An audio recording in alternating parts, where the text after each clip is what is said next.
Hello and welcome to this Viticulture Live seminar, which has had to become a virtual event for obvious reasons.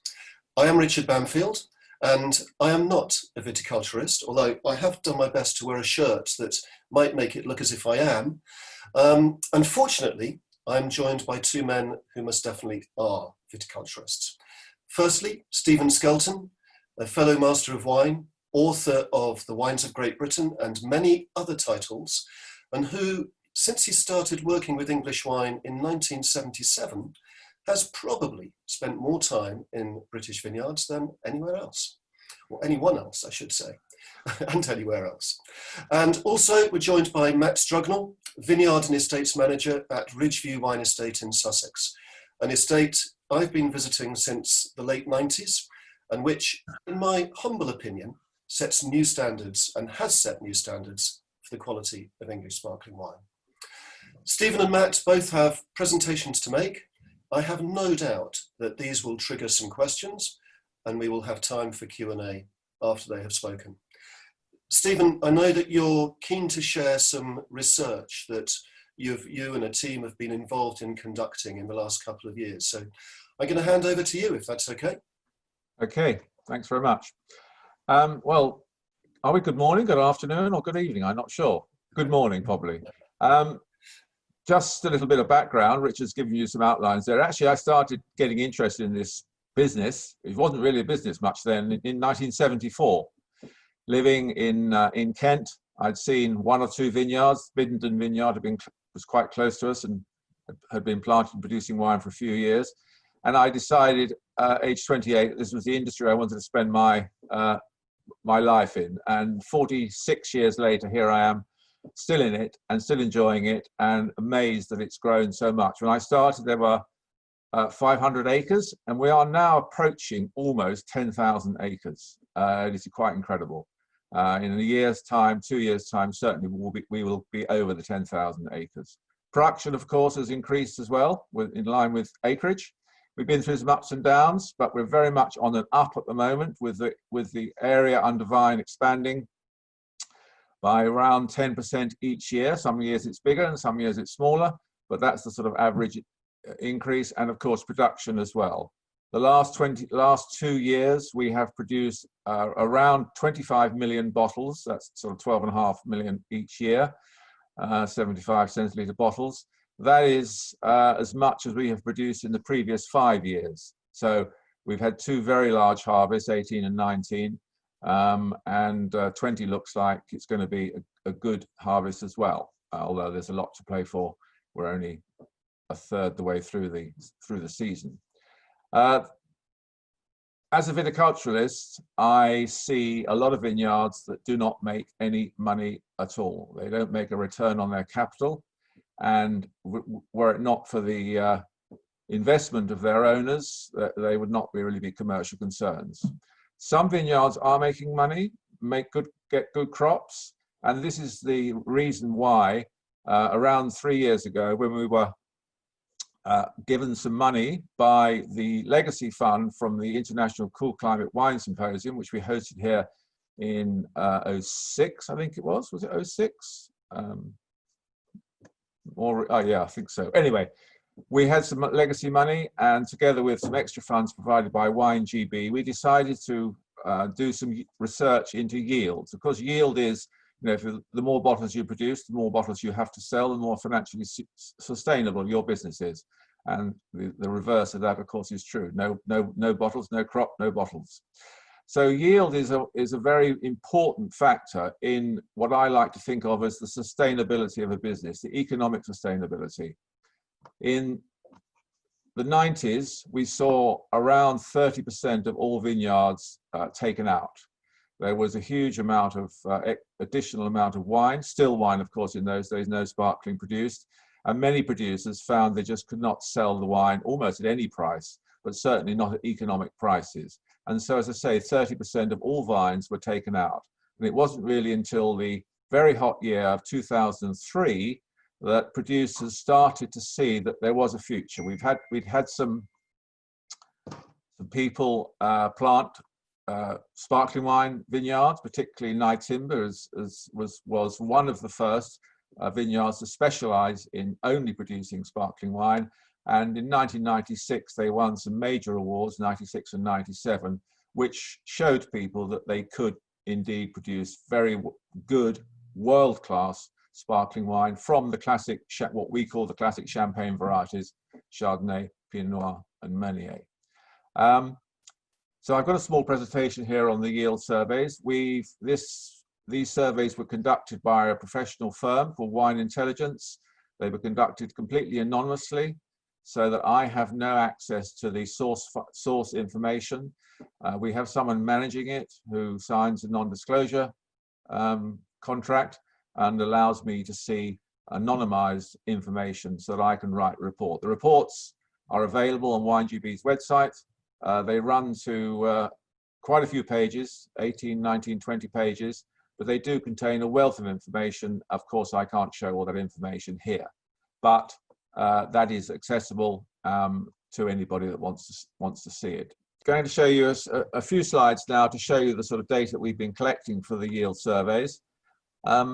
As I said earlier, this was the yield surveys were designed to find out what influences yield in our vineyards in the UK. Yield, of course, is a very significant factor in the sustainability of a vineyard. The more grapes you grow, the more wine you have to sell, the higher their income. One of the big problems has been over the years, this is not a new problem at all. It's a problem that was highlighted in the 70s when I joined the industry. If you don't get the grapes, for whatever reason, you have no wine to sell. Therefore, your financial sustainability is affected. We've moved now from into the world where we're growing varieties such as Chardonnay and Pinot Noir and Pinot Meunier, which are lower yielding than we used to grow, but there are ways in which we can increase these yields, and these are the factors that we're looking into. As you can see there, we had two very different years for conducting the surveys. These surveys were conducted anonymously by Wine Intelligence. The data was managed by a colleague who signed up to a non-disclosure contract, so that I had no way of accessing who had supplied the data, and some of the data that was given, because it could be identified as coming from a single vineyard, had to be withdrawn, so I couldn't see it. I then wrote the report upon which which are based upon these slides, this information. There's a lot more data in the actual reports. The reports run for about 20 pages, and these are all available, both available from the WineGB website. So we were dealing with two very different years, different years for different reasons. 2018 was the largest yield we've ever seen in the UK, an average over all vineyards, all varieties, all vineyard ages of 46 hectolitres per hectare, which is over twice the previous 10-year average, which was 21 hectolitres per hectare. So a very large yield, and this is reflected, of course, in the data that we collected. 2009 was a very different year, still quite large, but it was a very wet harvest, and there was quite a lot of fruit lost to botrytis. So again, that is reflected in some of the varietal data. Varieties such as Pinot Noir, which are prone to botrytis, did not crop very highly. As you can see there, we made a concerted effort to get some bigger vineyards in 2019. And instead of having, we had slightly fewer vineyards, but over almost twice the hectarage. We reckon we had around 31% of the UK cropping area. The cropping area, of course, is always much lower than the area planted for obvious reasons, as a vineyard takes 2 or 3 years to come into cropping. And this data we've collected and analysed only comes from vineyards of 4 years and over. Right, this is slide 2. Can you just put thumbs up if you can see slide 2, please? Thank you. So we segmented the results from all the vineyards into quartiles, the top quartile, top 25%, the middle 50%, and the bottom 25%, to show that some vineyards are producing very, very good crops, sustainable crops at yield levels which will pay both for the work done in the vineyard and for the investment in the vineyard. Those vineyards, as you can see there, were cropping at nearly 10 tonnes per hectare, and compared to the next section, the middle 50%, which sadly only cropped at half that, 5 tonnes per hectare. Those vineyards are probably just about making enough in income to pay for the running of the vineyard, but in terms of investment in land and of course in time and capital, investment in the vineyard itself, probably not making any return. So they need to find out why and to increase their yields. The bottom 25% of vineyards are sadly nowhere near making a sustainable yield. Where you plant your vineyard is quite important. The largest two regions are, of course, largest region, sorry, is in the southeast, the Kent, Sussex, the Sussexes, east and west, Kent and Surrey. East Anglia is also a good yielding region. The two driest regions, East Anglia and the southeast, are both the highest yielding region for obvious reasons. The further west you get, the wetter it gets, the windier it gets, and the flowering problems with flowering are worse in those regions. Thames and Chiltern tends to be a bit more frost affected. There are a much fewer number of vineyards in Thames and Chiltern, so their data is not quite so stable. Not only does the where you plant your vineyard matter in terms of yield, but also what variety you plant. Now, I'm not advocating that the whole of the country should be planted with Reichensteiner and Sèvres Blanc or Regent, the top 3 varieties, but it does show you that there are quite significant yield differences due to varieties. So there's nothing to do with the weather. This is purely the variety that has the capacity to produce much higher yield. So the average of Reichensteiner over all, this is quite a widely planted variety, but average over all sites, all regions, all growers was 9.2 tonnes per hectare, which is a very sustainable yield. In the larger vineyard, in the better sited vineyards, I can tell you the Reichensteiner probably is cropping near 12 tonnes per hectare. The 4 most widely planted varieties in the UK at the moment are the Champagne varieties, Chardonnay, Pinot Noir, and Meunier and Bacchus. Chardonnay and Pinot Noir are pretty even on yields. Pinot Noir a little bit less because it gets more affected by botrytis. But as I say, these are overall growers. If you look at Chardonnay, Pinot Noir, and the Champagne varieties on their own, Pinot Noir, as I say, is a bit more botrytis affected, so that accounts for the lower yield. But they are sort of in the middle of yield with 2.5 tonnes per acre, 6.5 tonnes per hectare. In the better vineyards, of course, those yields are that much higher. Again, if you look at the differences between the southeast and Wessex and the southwest, the only 3 regions that we had reliable data for, you can see the yield difference is over 1 tonne per hectare between southeast and the southwest. So again, that's quite a lot of difference in financial terms. A tonne per hectare is depending on how you're selling your wine and or your grapes, makes a lot of difference to the finances of running a vineyard. The other factors that are important are height above sea level and particularly the vine density. Height above sea level, of course, is something you choose for all kinds of reasons, but the higher you go, the lower the yields. We have slight anomalies with the lower than 60 metre figure, which we believe to be due to more frost damage at lower altitudes. But the sweet spot for planting a vineyard is between 60 and 100 metres above sea level.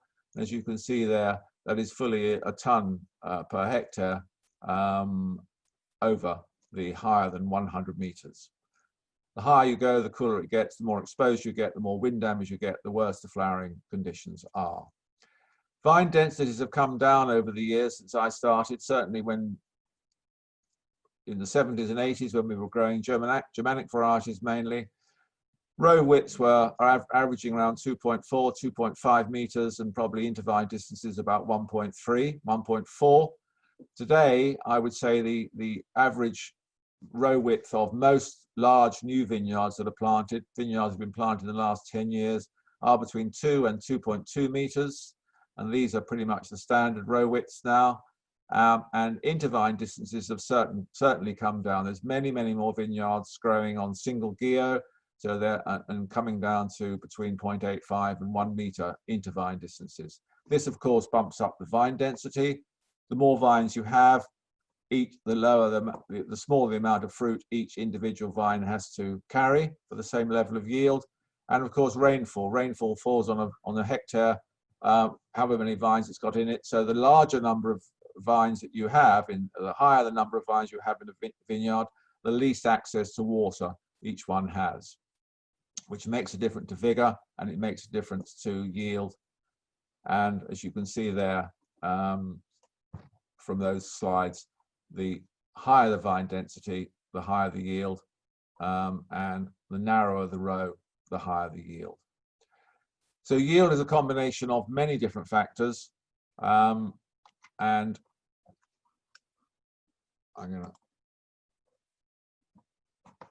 gonna yield is a combination of many different factors, a lot of which are decided well before you plant, where the vineyard is going to be, what the row width is, what the intervine distance is, and what the variety you grow is.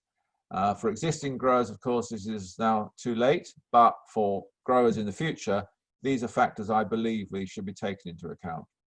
Okay, I'm going to hand back over to you, Richard. Thank you. Stephen, thank you very much for that. Really comprehensive, and I love the practicality of it and the fact that it is, well, the economic implications of all of that, whether it's site, grape variety, density of planting, really important factors, and particularly interesting to see the differences between different parts of the country as well. Excellent, thank you. I'm sure we will come back to bits of that with the questions. In the meantime, I'd like to hand over to Matt Strugnell, who is going to, I think he's going to talk a little bit more about yield, but coming at it from a different angle, talking about the factors that are most likely to affect it. Matt, over to you. Thank you, Richard, and thank you, Stephen. Just a quick note, if you hear some background noise, I've actually got someone who's doing some defoliating with a collard leaf blower at the moment, and it's right under the window here, so I apologise for that. But anyway, yes, my name's Matt. I'm the vineyard manager at Ridgeview. I've been here for 20 years. Ridgeview are celebrating, we're celebrating our 25th year since we planted the vineyard this year as well. It's meant to be a big party, but other things have happened which have sort of put a stop to that, unfortunately. But we'll get on with celebrating at some point, I am sure. I shall now hopefully share my presentation. And hey, can you see that okay? Excellent. Okay, and that should be on page 2 now. Good. So we, for those of you who don't know, Ridgeview Wine Estate, we're in Sussex, southeast England. We've been here since 1995. We, as well as our own vineyard, the original planting, we now source grapes from roughly about 100 hectares of vineyards. So I get to see quite a lot of different vineyards in different parts of the country. So what I thought was, given that Stephen was presented about the yield survey, I thought I would talk about, it may be obvious, but I think climate is probably the defining factor when we're talking about growing grapes in this country. We are definitely cool climate grape growers. That's absolutely for sure. But our climate is extremely variable as well. So we can have long, hot, sunny, dry growing seasons. Well, I suppose 2018 was a bit of a one-off, but who knows? We might get another one like it. We've also got cool, damp and wet growing seasons, such as we saw in 2012. Completely, two completely different seasons, 6 years apart. And of course, we get all the other stuff in between. No, that's blank. Why is that blank? So something that is guaranteed to make headlines almost every year is spring frost. And it is the season that creates all the headlines, but I don't think it's the only thing that affects our yields. As you can see here, I've on this chart, I've got the incidence of April frosts and May frosts, and that is these are all post bud burst. So when we know that the vines are at risk from damage. The irony here is that 2010, and I remember it very well, was appalling for frost, particularly in May, and it still is our biggest cropping year by some stretch as well. And you'll see that on some charts in a moment. So although frost does causes some issues, it's not the only thing that affects our yield. I thought I'd just run through some options for frost protection. I don't want to go on too much about frost because we tend to do it to death with various talks and seminars, but some costings, bougies, assuming that you get 2 nights worth out of each bougie, about 800 quid a night. We've tried some heated cables, and when the last quote I had for that was, it would be about £15,000 worth of materials. That's the cabling and the thermostats and all that kind of stuff. That would do about a hectare. I've worked out the power consumption for a 5-hour frost event would cost you about £32. That's I think I looked up sort of average of about 14p per kilowatt hour, something like that. Wood chip burners, something that made it onto Twitter this year, used in Champagne, very fancy looking things, a bit like the old, what they used to call salamander diesel heaters, similar kind of thing, but they have a sort of a hopper that you can fill with wood chips. They need to be placed, according to the manufacturer, at 200 units per hectare, and you would need 15 kilos of wood chips per burner to do a 5-hour frost event. Would give you 3 tons of wood chips, plus the cost of the units. The cost of the units I worked out at £41,400 a hectare as well. So fairly pricey. They look incredible. Anyway. Cold air drains, I'm sure you've all seen as well, horizontal fans that remove cold air from low-lying frost pockets. I think the current cost is around about £22,000. You can get ones that automatically start. Same with vertical fans as well, similar sort of price. Don't always work in when we have sort of advection frost, where there's very weak or little or no temperature inversion, then they're not so effective.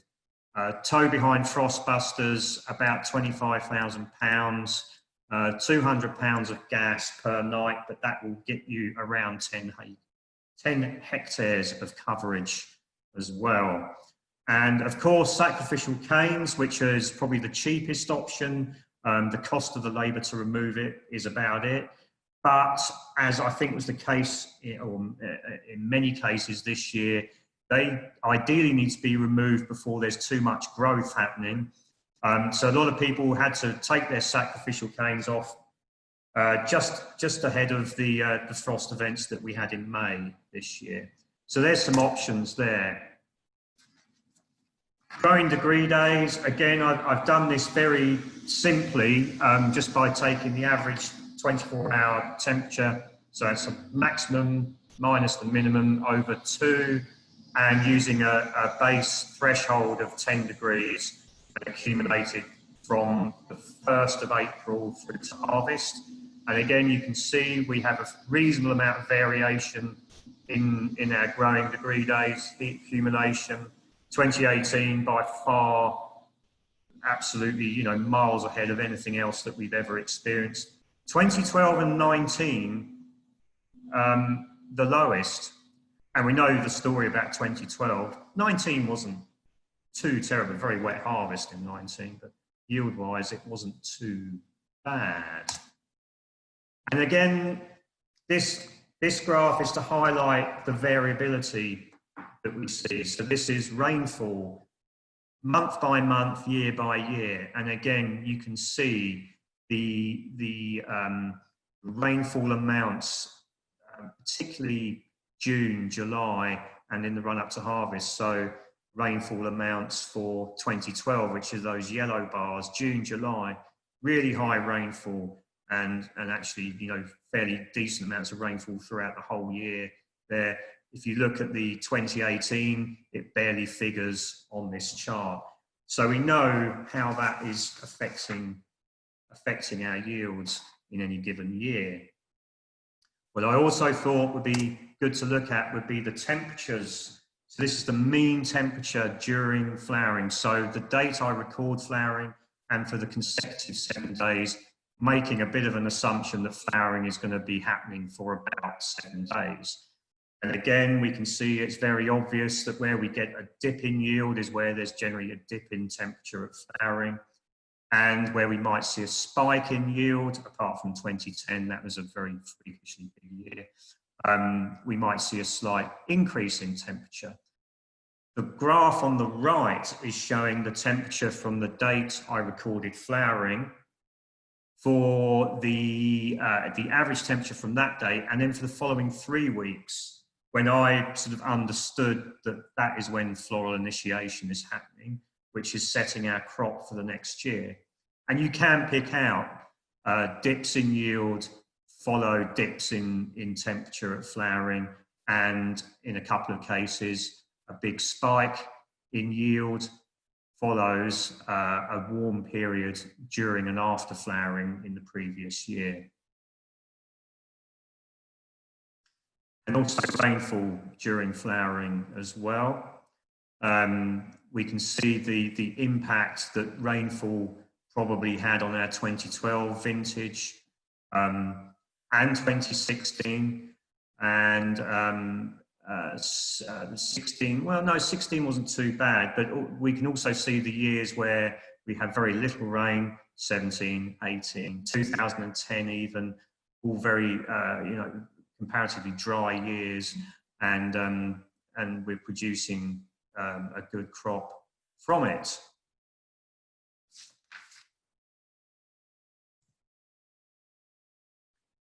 So, bearing all of that in mind, we know, and it's been written about and it's been studied what affects floral initiation and what is going to set our crop for the following year as well. We know that there is a relationship between the temperature during and after flowering and how many bunches are then produced within the buds as the buds are forming in that year. But we also, it's also known that light exposure is a major factor. We are blessed with having long days because of our latitude. So our day length is very long. The unfortunate thing is we don't have many days with full-on sunshine. I think that's probably something that is playing a part here. I can look out the window today and it's virtually overcast. You know, we're in July now, and it's not particularly warm, and it's certainly not very sunny outside. So we have a long photo period, we just don't have enough sunny days. So this sort of combination of light and temperature is really important to the yield that the vine can produce. So there are things we can do to improve that situation for sure. And I think most of this stuff it ought to be common practice. This is a defoliator. This is the thing you might be able to hear outside at the moment. A leaf blower. Just thought I'd throw that in there. And I think one of the keys to maximising the light and temperature onto those forming inflorescences, if you like, is to have a balanced vineyard and a good canopy. And if we achieve balance, we should have a good canopy. We should have the right shoot spacing, the right leaf layer number on the canopy. Dappled sunlight is something that's often talked about as being the sort of desirable situation. Light onto the buds during floral initiation. So leaf stripping, which is probably why I put that picture of the collard in there, early on to get light into the buds, avoiding shade and reducing humidity. Not only good probably for floral initiation, but good for many other reasons, such as disease control and spray coverage and so on and so forth. And I think actually there was, on your presentation, Stephen, about the row widths, I think that might be where we see the yield decline below row widths of 2 meters. This idea of shading onto the fruit zone could be playing a part there. So how do we achieve vine balance? Well, we do it by pruning correctly, and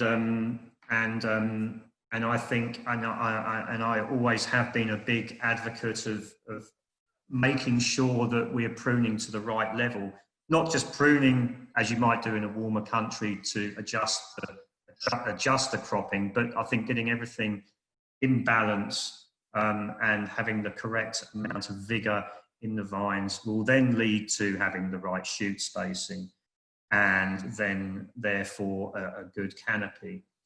The aim, something I aim for, is to have between 12 and 15 shoots per metre of trellis. But I will carry on looking at the vigour. I do it by weighing prunings, by the way. I find that trying to count by charge, I find that quite difficult, particularly if you have a few different people doing it as well. I think it's slightly subjective as to what is a 2, what is a 3, what is a 1, what's a half. Weighing prunings is weighing prunings, and it's quite easy to do. But we keep looking at it and we check it and we adjust. We've adjusted our pruning levels here. Well, we probably do it almost every year by certain parts of the vineyard. We don't prune to as many buds as other parts of the vineyard. And it's not a very big vineyard, but it performs quite differently in different areas. So we're always watching it and trying to make sure that our vines are kept in balance. So we know that our climate is variable and our yields are variable. There's something else I've written on there. This is actually something that Peter Hayes says is to avoid skinny vines, but you don't want so much wood on the vine that you could actually go into furniture production because your yields aren't big enough. Soil goes without saying as well, is to monitor the nutrient status of the vine regularly to make sure everything is happening. But assuming everything's good, I think that by assessing vigor continuously and making adjustments as you go will give your vineyard the best chance of yielding more consistently in a variable climate. And I'd like to thank you for listening. Matt, thanks very much indeed. Very clear and again, extremely practical. That's really good. Could I ask you both to unmute yourselves? Because I just have 1 or 2 questions now before we take questions from the audience. Matt, first of all, you mentioned that we might hear a defoliating machine going past as you're speaking at the moment. How's the 2020 growing season looking right now? For instance, going back to your graph about the temperature of flowering from 0 to 21 days after flowering, building on that, how's 2020 looking in that sort of context? I'm not expecting the temperature at flowering. Well, during flowering, it was great. We had really good weather during flowering, warm, sunny. I haven't actually done an average for that 7-day period as yet.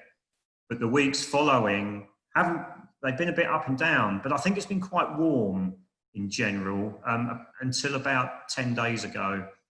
So we're probably just coming to the end of that 3-week period, because flowering was quite early as well this year. So the season got off to a really good start. Very warm, early flowering. Flowering happened very quickly as well, which is all good stuff. But now it's tailing off a little bit at the moment. Very windy, overcast, not particularly warm. Sort of high teens, early 20s maybe. So another warm spell now would be great. The reason in 18, the reason we had such large crops was because the bunch weights were massive. I've got a photograph of a bunch of Solaris, 506 grams per bunch. If you said to me, what's the average weight of a bunch of grapes in the UK? I'd said, well, things like rice and Sunderhooks or maybe you could get to 200 in a good, in a fair year. Pinot and Chardonnay, 150, 160 maximum, probably near 130 average.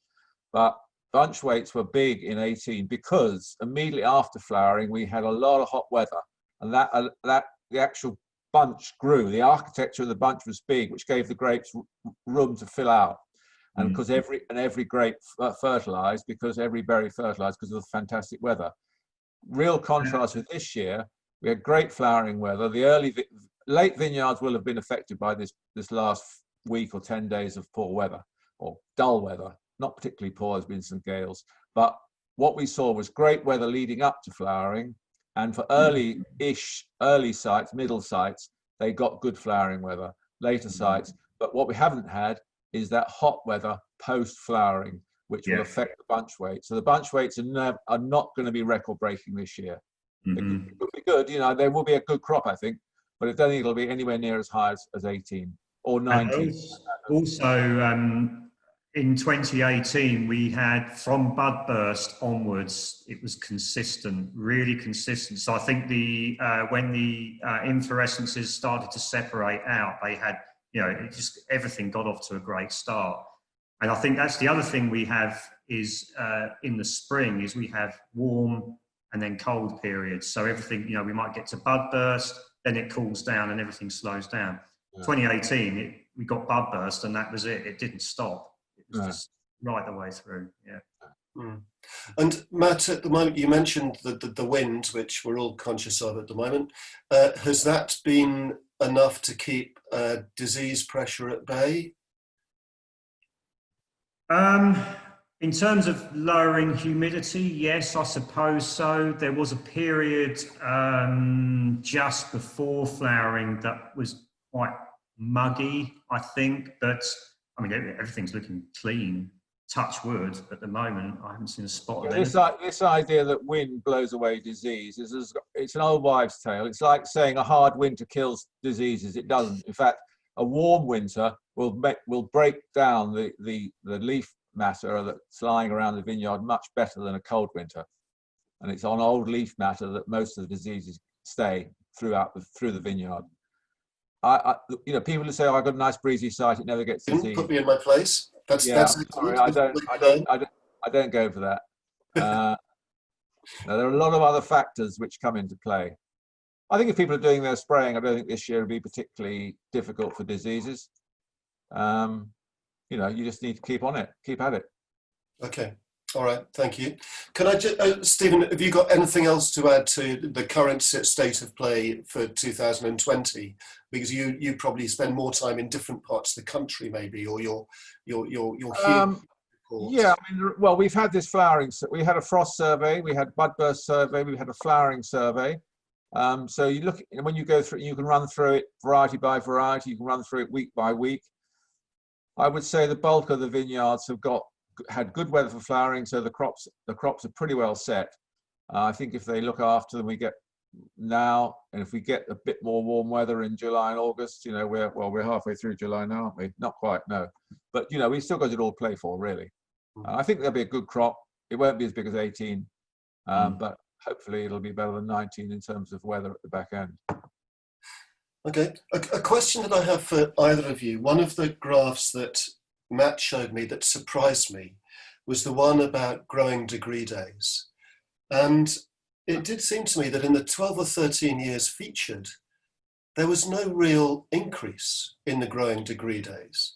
And yet we keep hearing about climate change and global warming.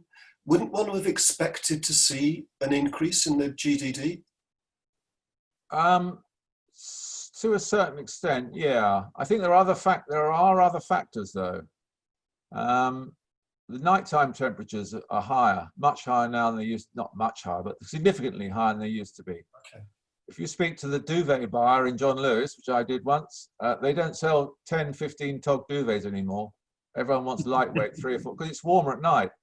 So photosynthesis starts at a certain temperature. So when the temperature gets up to the critical point, photosynthesis starts. It's light in the mornings, obviously in the summer.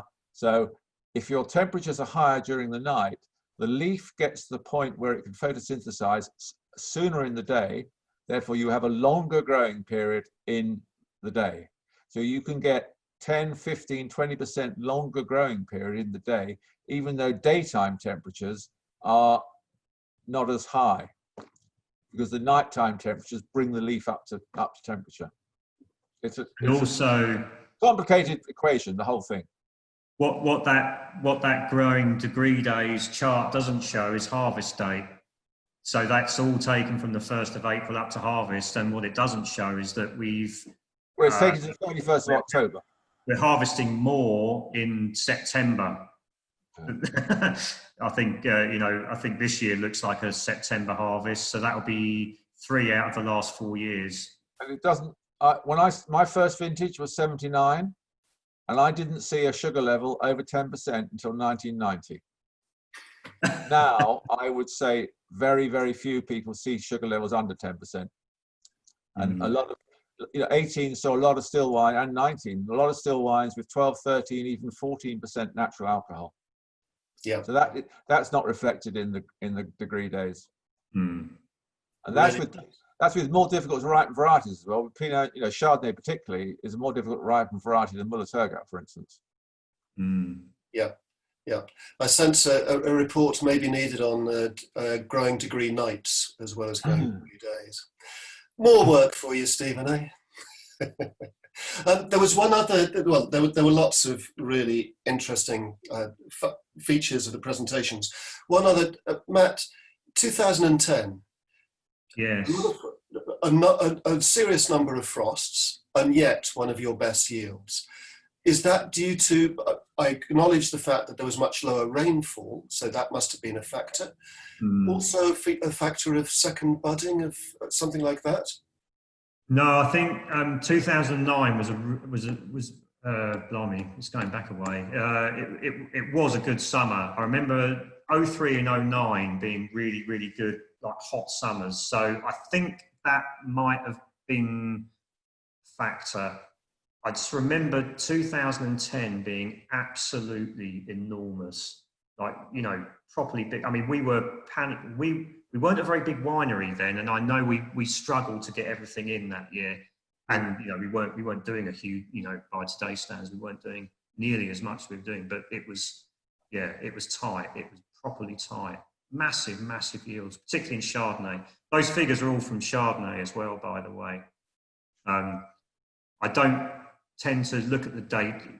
Our Pinot field is a bit shady, which sort of also highlights some of the things I was talking about shade earlier. Yeah. We've got vines growing under trees, near the trees that are in shade for a really good proportion of the day.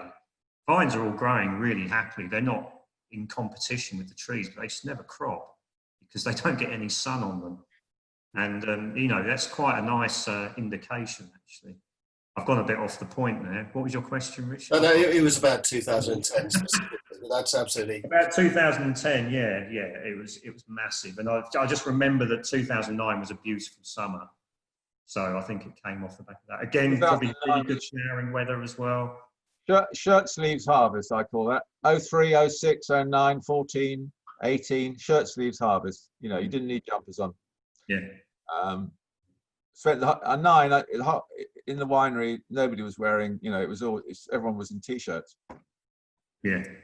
It's very good, and presumably that has influenced your choice of background, Stephen. You're trying for something symbiotic for this vintage as well. It's breezy where I am. Yeah. Yes, okay. Look, I think I've asked enough of my questions. I'll probably just dig a deeper hole for myself if I carry on. So I'm going to throw it open now to the audience, and forgive me if are not able to get through all the questions. We will do our best. Okay, so we will start with questions from the audience.